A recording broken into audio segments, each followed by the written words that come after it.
أعوذ بالله من الشيطان الرجيم بسم الله الرحمن الرحيم الحمد لله رب العالمين والصلاة والسلام على أشرف الأنبياء والمرسلين الذي قال في شانه وما أرسلناك إلا رحمة للعالمين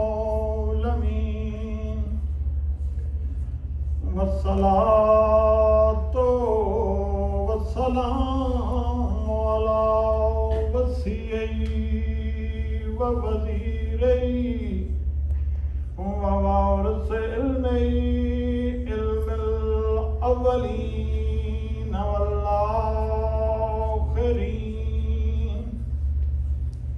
الذي قال في شانه ذكره ذكري ذكري ذكر الله وذكر الله عبادا صلوات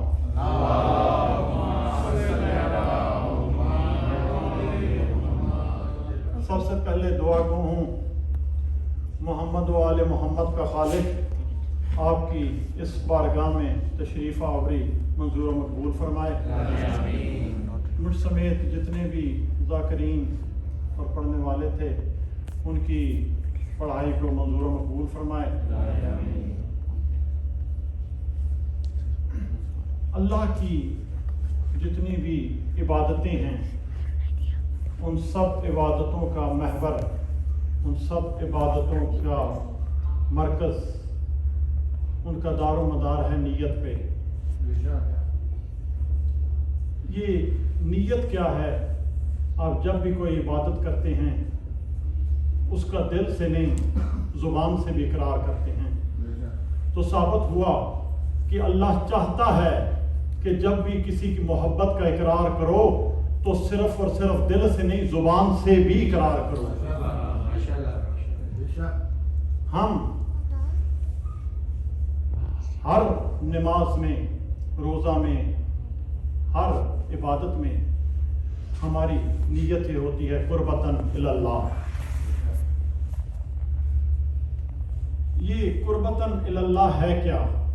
کہ اللہ کی قربت کے لیے ہمارے جتنے اعمال، جتنی عبادتیں، وہ سب اللہ کی قربت کے لیے، ہم اللہ کے قریب ہونا چاہتے ہیں۔ نماز پڑھتا ہوں 2 رکعت قربتاً الی اللہ، روزہ رکھتا ہوں، حج کرتا ہوں قربتاً الی اللہ، ہر چیز اللہ کی قربت کے لیے۔ یہ اللہ کی قربت ہے کیا چیز؟ میرا اس مجالس کا عنوان بھی یہی ہے، قربتاً الی اللہ۔ اللہ کی قربت ہے کیا؟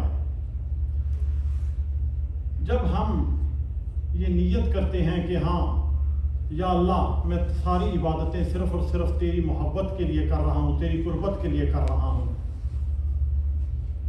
تو سوال یہ پیدا ہوتا ہے کہ یہ قربت ہے کیا؟ کسی نے ہمیں تو جتنی عبادتیں ہیں، جتنی ایک اسکرپٹ ہے جس کے تحت ہم سب عبادتیں کرتے ہیں، عبادت کا مفہوم نہیں پتہ۔ کسی نے امام سے سوال کیا تھا، مولا یہ عبادت ہے کیا؟ امام نے کہا تھا، امام نے یہ عبادت اٹھنے بیٹھنے کا نام نہیں، عبادت معرفت کا نام ہے۔ کسی نے چوتھے امام سے سوال کیا، مولا ہم دعائیں کرتے ہیں یہ قبول نہیں ہوتی، ہماری دعا قبول کیوں نہیں ہوتی؟ کہا جس سے تم مانگ رہے ہو اس کو پہچان نہیں رہے، جس سے مانگ رہے ہو اس کو پہچاننا، اس کی معرفت بھی ضروری ہے۔ تو یہ نیت کیا ہے؟ کس قربتاً الی اللہ کا مطلب ہے اللہ کی طرف، اللہ، جو عربی زبان سمجھتے ہیں ان حضرات کو پتا ہوگا اللہ کا اللہ کی طرف. تو یہ اللہ کی طرف کون سی ہے؟ اب سوال یہ پیدا ہوتا ہے اللہ تو ہر طرف موجود ہے. اب کہتے ہیں ہم اللہ کے لیے یہ نمازیں پڑھ رہے ہیں، اللہ کے قریب ہونا چاہتے ہیں. اب قریب کا مطلب یہ ہے کہ میں اگر اس دروازے کے قریب ہونا چاہتا ہوں تو ہم میں ایک فاصلہ موجود ہے. وہ فاصلہ عبور کر کے میں کسی چیز کے قریب ہوں گا. لیکن یہ لباس میرے قریب نہیں، مجھ سے متصل ہے، میرے سے جڑا ہوا ہے، اس میں فاصلہ نہیں ہے. اب ہم اگر کہیں ہم اللہ کے قریب ہونا چاہ رہے ہیں تو پھر یہ ماننا پڑے گا کہ ہم میں اور اللہ میں فاصلہ موجود ہے، اور پھر یہ بھی ماننا پڑے گا اس فاصلے میں اللہ نہیں. اب اللہ تو ہر طرف ہے، تو پھر وہ کون سی طرف ہے جس کے لیے ہم سب عبادتیں کر رہے ہیں، جس کے لیے ہم سب یہ محنت کر رہے ہیں؟ وہ کون سی طرف ہے؟ جب ہمیں اللہ کی طرف نہیں ملتی تو پھر ہم کوشش یہ کرتے ہیں کچھ اللہ کے طرفدار ڈھونڈ لیتے ہیں، کچھ ایسے طرفدار ڈھونڈ لیتے ہیں جو ہمیں اللہ کے قریب لے کے جائیں. جس قربت کا ہم ہر نیت میں اقرار کر رہے ہیں اس قربت کے لیے اللہ کے ہمیں قریب لے کے جائیں. اللہ کے وہ طرفدار کون ہیں؟ ہم نے قرآن سے پوچھا، قرآن تو ہمیں بتا اللہ کے طرفدار کون ہیں؟ قرآن نے کہا سب سے پہلا تھا موسیٰ کلیم اللہ، یہ اللہ سے باتیں کرتے تھے. میں حضرت موسیٰ کی طرف دوڑا، میں نے کہا یا موسیٰ مجھے اللہ کی قربت کی طرف لے چل. آواز آئی جاہل نہ بن، میں بھی اللہ کے قریب نہیں، میں تو صرف اللہ سے باتیں کرتا ہوں، بیچ میں وسیلہ کوئی اور ہوتا ہے. میں بھی صرف اللہ سے کلام کرتا ہوں، میرے اور اللہ کے درمیان وسیلہ کوئی اور ہوتا ہے. میں نے کہا موسیٰ کلیم اللہ، قرآن سے پوچھا کوئی اور طرفدار؟ قرآن نے کہا ہاں جناب مریم کا بیٹا حضرت عیسیٰ. ہم نے حضرت عیسیٰ سے پوچھا جناب عیسیٰ آپ ہمیں اللہ کی قربت کی طرف لے جائیں. آواز آئی میں بے شک جتنا اللہ کے قریب ہوں میری بھی حد آ کے چوتھے آسمان پہ رک گئی تھی، میری بھی حد صرف پہنچ چوتھے آسمان پہ آ کے رک گئی تھی. تو سوال کیا کہ آپ نے کسی اور کو اللہ سے قریب دیکھا؟ کہا ہاں وہ جبرائیل ہے جو چوتھے آسمان کو بھی عبور کر گیا تھا. جبرائیل سے جا کے پوچھو، جبرائیل سے آ کے پوچھا. جبرائیل کہتا ہے میں ہاں بے شک میں چوتھا آسمان عبور کر چکا تھا، لیکن میں بھی آ کے سدرۃ المنتہا پہ آ کے میرے بھی قدم رک گئے تھے. کہا تیرے قدم رکے کیوں؟ کہتا ایک قدم آگے بڑھاتا میرے دونوں کے دونوں پر جل جاتے. کہا تو نے کبھی کسی کو سدرۃ المنتہا کو عبور کرتے بھی دیکھا؟ اس وقت جبرائیل کہتا ہے ہاں اس وقت رسول اپنی جوتیوں سمیت سدرۃ المنتہا عبور کر گئے تھے. رسول اپنی جوتیوں سمیت سدرۃ المنتہا عبور کر گئے. اب سوال یہ پیدا ہوتا ہے کہ جو جوتیاں جبرائیل آگے بڑھے تو جبرائیل کے پر جلتے ہیں، لیکن رسول کی جوتی سدرۃ المنتہا عبور کر گئی تھی. جوتی بنتی ہے چمڑے کی، آپ کی توجہ کا طالب ہوں، جوتی بنتی ہے چمڑے کی، چمڑا ہوتا ہے کسی جانور کا. تو سوال جہاں پہ علی رضا یہ کہنے کا حق رکھتا ہے اگر یہ جانور بھی اگر ان سے منسلک ہو جائیں تو یہ انہیں بھی اللہ کی قربت میں لے جاتے ہیں. تو جاہلوں یہ سوال مت پوچھا کرو کہ ہم گھوڑے کی پوجا کرتے ہیں، ہم تو صرف اور صرف قربتاً اللہ سمجھ کے عبادت کرتے ہیں.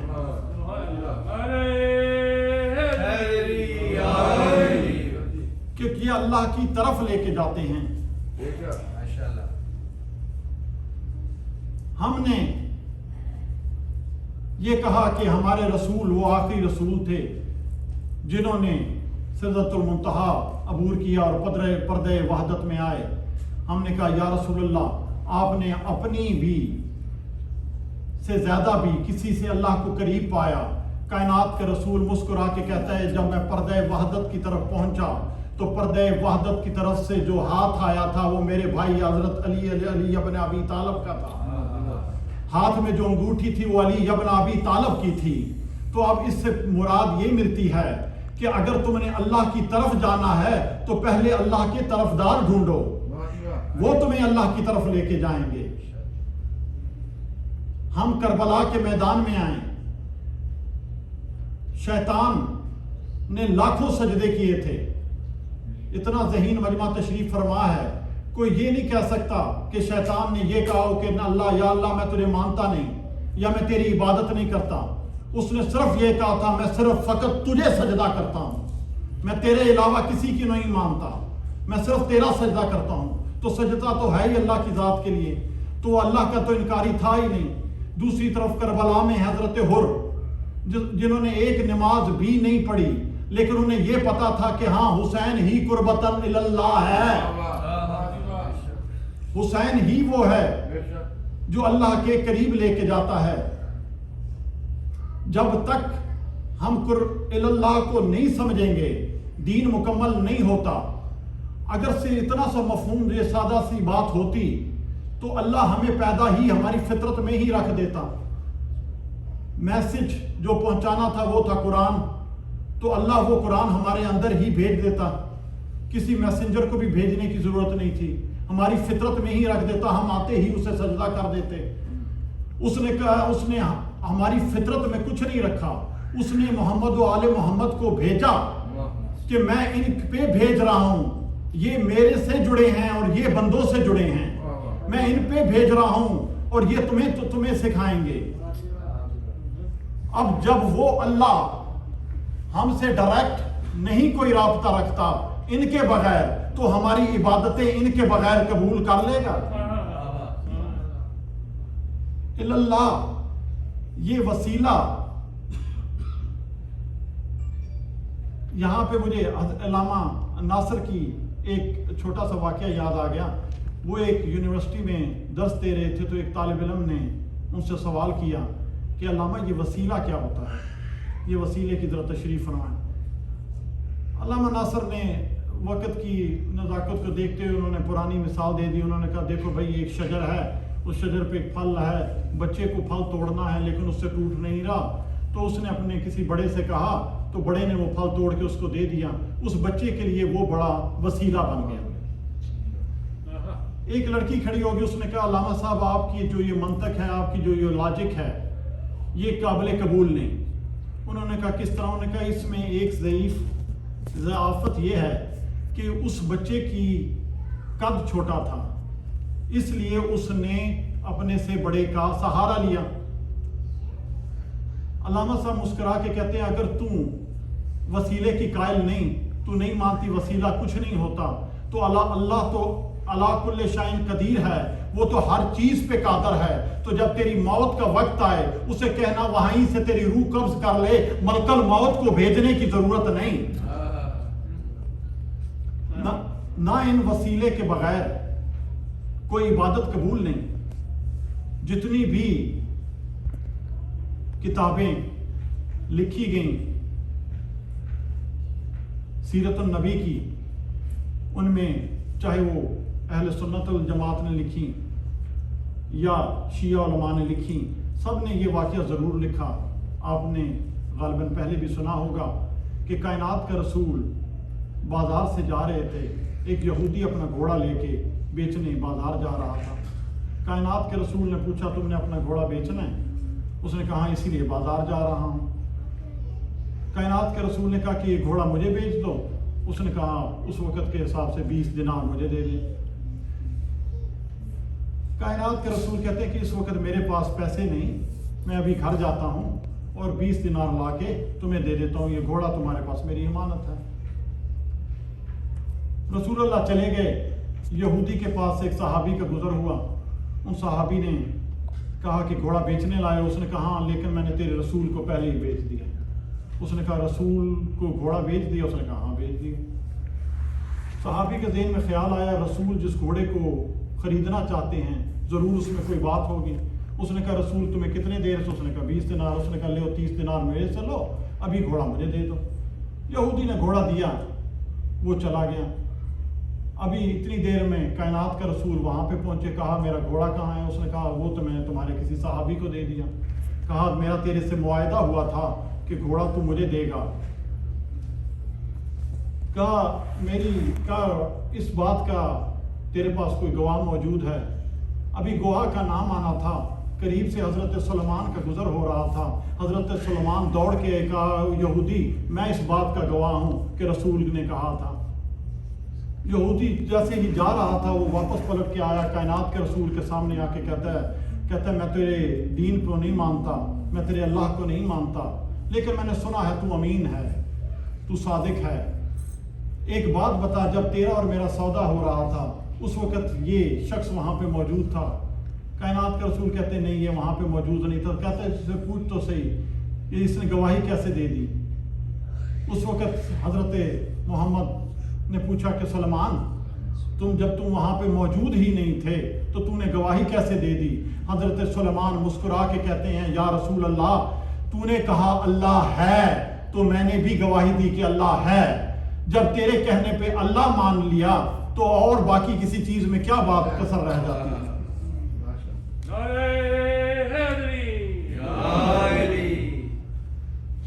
اس عبادت کا جو مرکز ہے, اس عبادت کا جو محور ہے, وہ ہماری خلقت کا جو مقصد ہے وہ یہی ہے کہ ہم اس بات کو سمجھیں کہ یہ اللہ کون ہیں, یہ کون ہیں جن کی وجہ سے ہی ہماری عبادتیں قبول ہونی ہیں.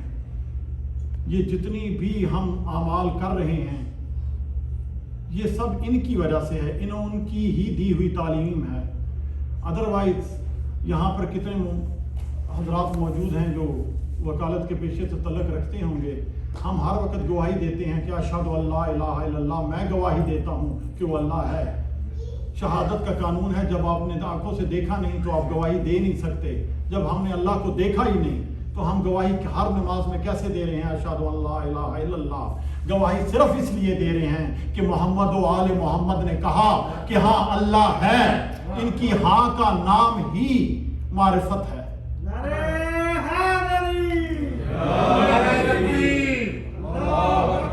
نعرہ رسالت یا رسول اللہ, نعرہ حیدری بابا دے بلند سلوات اللہم صلی علی محمد وآلہ محمد.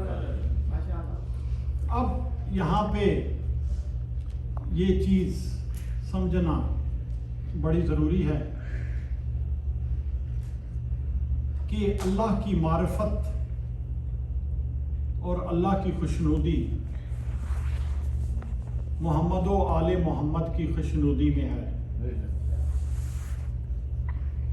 جب ہم کالج یا اسکول میں دیکھتے ہیں کہ ایک پڑھاتا استاد ہے, امتحان بھی استاد لیتا ہے, لیکن وزیر تعلیم منسٹر آف ایجوکیشن وہ نہ پڑھاتا ہے نہ وہ امتحان لیتا ہے, لیکن جتنا بھی رزلٹ اسکولوں کا ڈسٹرکٹ کا آتا ہے وہ اس کے پاس آتا ہے. اسی طرح ہمیں پڑھانے والے ہیں محمد و آل محمد, ہمارا امتحان بھی لیں گے محمد و آل محمد. اللہ نے صرف یہ دیکھنا ہے جنت میں کون جائے گا, دوزخ میں کون جائے گا. اس لیے جو عبادت ہم کرتے ہیں اس کی معرفت رکھنا بہت ضروری ہے. معرفت کے بغیر عبادت کا مقصد کوئی نہیں. باز بلند صلوات اللہم صلی علی محمد وآلہ محمد. آپ کی صلوات دیکھ کے مجھے مولانا مودودی کا ایک چھوٹا سا واقعہ ذہن میں محمد وآل محمد صلوات اللہم صلی علی مولانا مودودی کے داماد کا اسکول تھا, تو انہوں نے ان کو دورے پہ انوائٹ کیا کہ آپ آئیں. تو جو لوگ ہندوستان پاکستان سے ہیں وہ جانتے ہیں کہ طالب علموں کو پہلے سوال دے دیے جاتے ہیں کہ بھئی آپ جب کوئی آئے گیسٹ آئے تو آپ نے یہ سوال پوچھنے ہیں. جب مولانا مودودی تشریف لائے تو کسی بچے نے ہاتھ کھڑا کیا کہ جی علامہ یہ بتائیں مغرب میں کتنی رکعات ہوتی ہیں. کسی بچے نے سوال کیا کہ علامہ یہ بتائیں کہ اصول دین کیا ہیں. ایک بچہ بالکل پیچھے پڑا تھا, بغیر کسی ترتیب کے اس بچے نے ہاتھ کھڑا کیا. مولانا مودودی نے پوچھو بیٹا کیا پوچھنا چاہتے ہو. اس نے کہا علامہ صاحب آپ بتا سکتے ہیں کہ اللہ اس وقت کیا کر رہا ہے؟ مولانا مودودی نے بچے کی طرف دیکھا، کہا تمہارا سوال کیا ہے؟ ایک دفعہ پھر دوہرا، انہوں نے کہا مولانا کیا آپ بتا سکتے ہیں اس وقت اللہ کیا کر رہا ہے؟ انہوں نے کہا بیٹا تم شیعہ تو نہیں ہو؟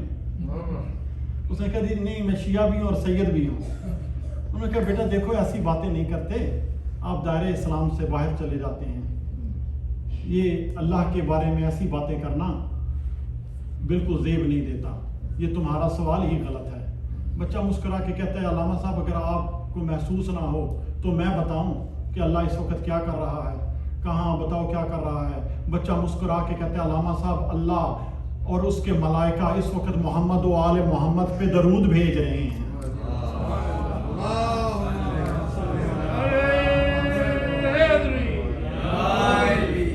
یصلون علی النبی، محمد اور آل محمد پہ درود بھیج رہے ہیں۔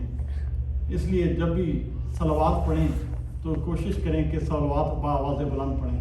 اللہم صلی علی محمد و آل محمد وعجل فرجہم۔ وقت کی مناسبت کو دیکھتے ہوئے تھوڑی دیر ذکر مصائب۔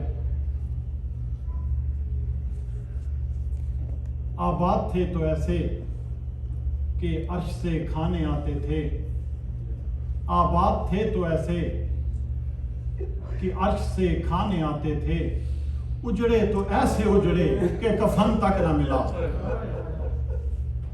مسلمانوں کا دستور ہے کوئی غریب مر جائے نا، اس کے پاس کفن دفن کے پیسے نہ ہوں، مسلمان چندہ کرتے ہیں۔ میں کہتا ہوں زہرا کے لال تیرا کیا اپنا مقدر، تیرا اپنا نصیب، چندہ کر کر کے مسلمان کفن دیتے ہیں پر محمد کے نواسے کو کفن تک نہ ملا۔ آ گیا ہے وہ محرم کا چاند، ہم سب نے اپنے اپنے گھروں میں بڑے آرام سے اس چاند کو دیکھا، جیسے علی کی بیٹی نے سفروں میں چاند کو دیکھا تھا نا محرم کے، اس وقت منہ نانے کی قبر کی طرف پھر گیا تھا۔ علی کی بیٹی رو کے کہتی تھی نانا نانا وہ چاند نکل آئے جس میں میری ماں کی ساری کمائی ضائع ہو جائے گی، نانا وہ چاند نکل آئے جس چاند میں ہم نے برباد ہو جانا ہے۔ عزاداروں، 3 بیویاں تاریخ میں ایسی ہیں جن کا وقت سے پہلے جن کے بال سفید ہو گئے تھے۔ پہلی مستور تھی رسول کی بیٹی، شہزادی جب دربار سے لوٹی تھی نا، جب دربار گئی تھی تو بال کالے تھے، جب واپس آئی تھی تو بال سفید ہو گئے تھے۔ جب شہزادی آ کے مسند پہ بیٹھی تھی اس وقت شہزادی زینب سلام اللہ علیہ قریب آ کے کہتی ہیں مستور تجھے شاید پتہ نہیں جس مسند پہ تو بیٹھی ہے وہ میری ماں کی مسند ہے، اس مسند سے اٹھ جا۔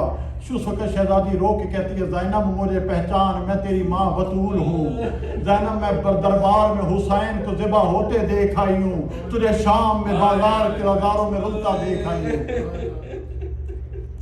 عزاداروں، دوسری مستور تھی میرے مولا حسین کی بیٹی شہزادی سغرا۔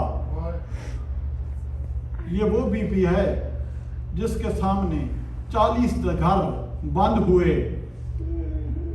جو بابے کے فراق میں اتنا روئی کہ سر کے بال سفید ہو گئے۔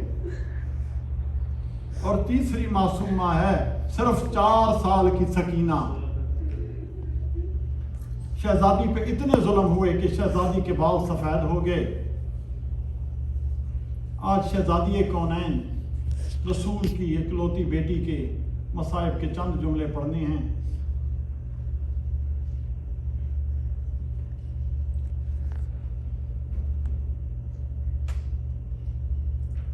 میں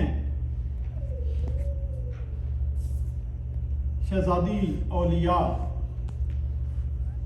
جب امام حسن سے کسی نے سوال کیا تھا کہ مولا آپ اتنے امیر ہیں، آپ کی بھی کوئی غربت ہے؟ میرا مولا رو کے کہتا تھا کسی نے ہم سے سوال ہی نہیں کیا، کسی نے ہم سے پوچھا ہی نہیں۔ ہمارے پہ غربت سے اس سے زیادہ اور کون سا لمحہ آنا تھا جب میری ماں چیخ و پکار آسمان تک جا رہی تھی، ہم رو رہے تھے اور ہمیں چھڑانے والا کوئی نہیں تھا. کربلا میں اور اس میں صرف اتنا سا فرق ہے, کربلا میں ماؤں کے سامنے بیٹے ذبح کیے گئے اور یہاں پر بچوں کے سامنے ان کی ماں کو اذیت دی گئی. عزاداروں, علامہ ناصر کا ایک چھوٹا سا واقعہ یاد آ گیا. وہ اپنے ایک اہل سنت دوست کے ساتھ مکہ مکرمہ گئے, مدینہ منورہ. ان کا دوست اہل سنت کہتا ہے کہ یار تمہاری سب باتیں ٹھیک ہیں, بس رونا نہیں چاہیے. کہتے ہیں جب ہم مدینے پہنچے رسول کی قبر کے بعد, جب ہم جنت البقیع میں آئے, اس نے پوچھا کہ یہاں پہ رسول کی بیٹی کی قبر مزار کون سا ہے؟ کسی نے اشارہ کر کے کہا وہ جو پتھروں کا ڈھیر ہے نا, وہ رسول کی بیٹی ہے. اس وقت وہ شخص دھاڑے مار کے رونے لگ گیا. علامہ صاحب قریب آئے, کہتے ہیں وہ شخص تو کہتا تھا کہ رونا نہیں چاہیے, اب کیوں رو رہا ہے؟ کہتا ہے اب مجھے یقین ہو گیا ہے جو علماء کہتے ہیں نا کہ رسول کی بیٹیاں بازاروں میں پھروائی گئی تھیں, رسول کی بیٹیوں کو پتھر مارے گئے تھے.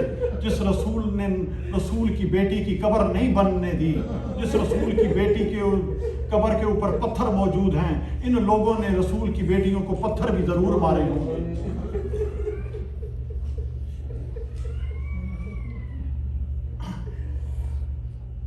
عزاداروں, کائنات کے رسول کا آخری وقت, دروازے پہ دکل باب ہوئی ہے, شہزادی اولیاء کی آواز ہے, یہ دروازے پہ دکل باب کرنے والا کون ہے؟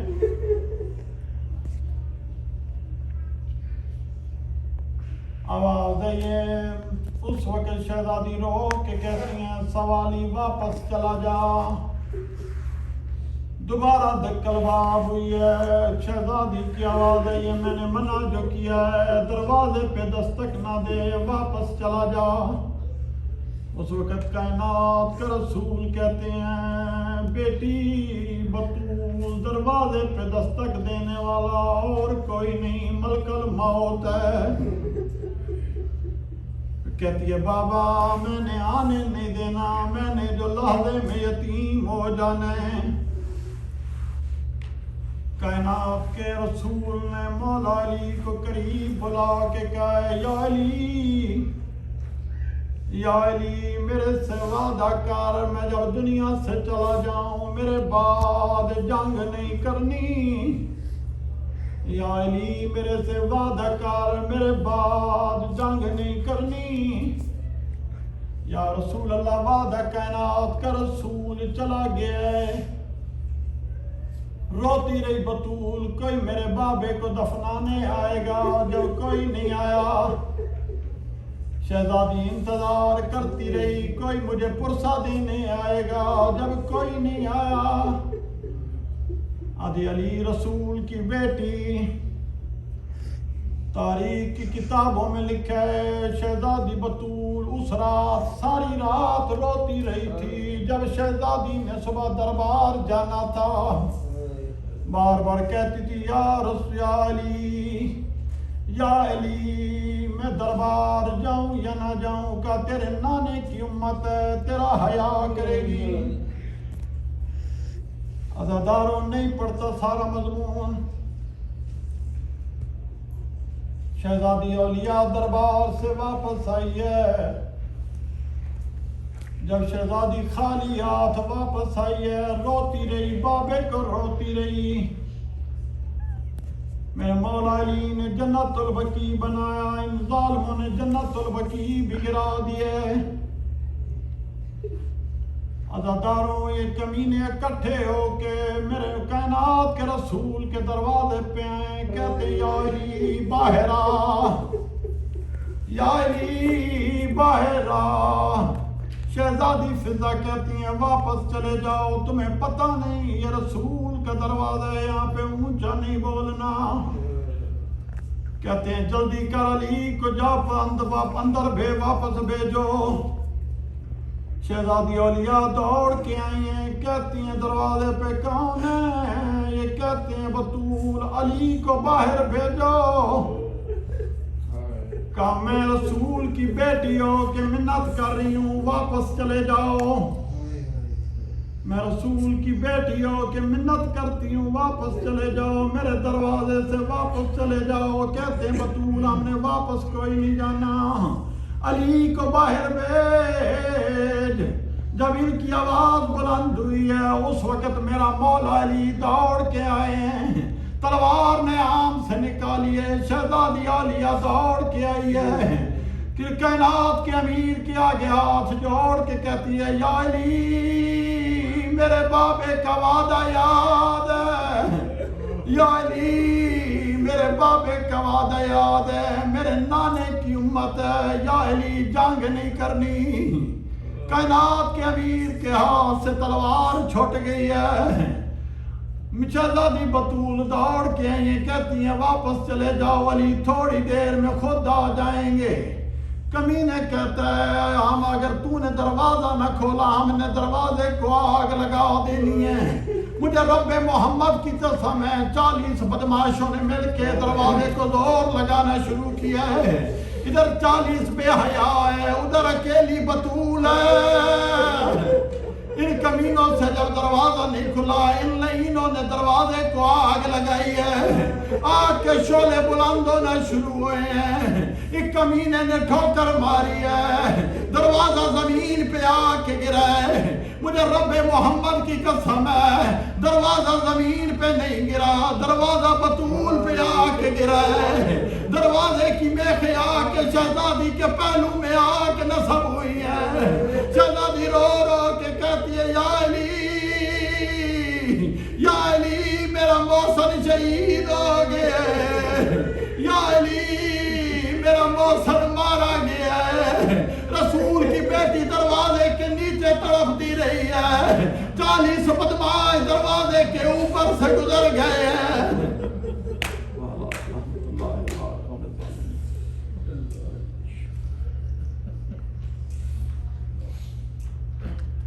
ماتم حسین یا حسین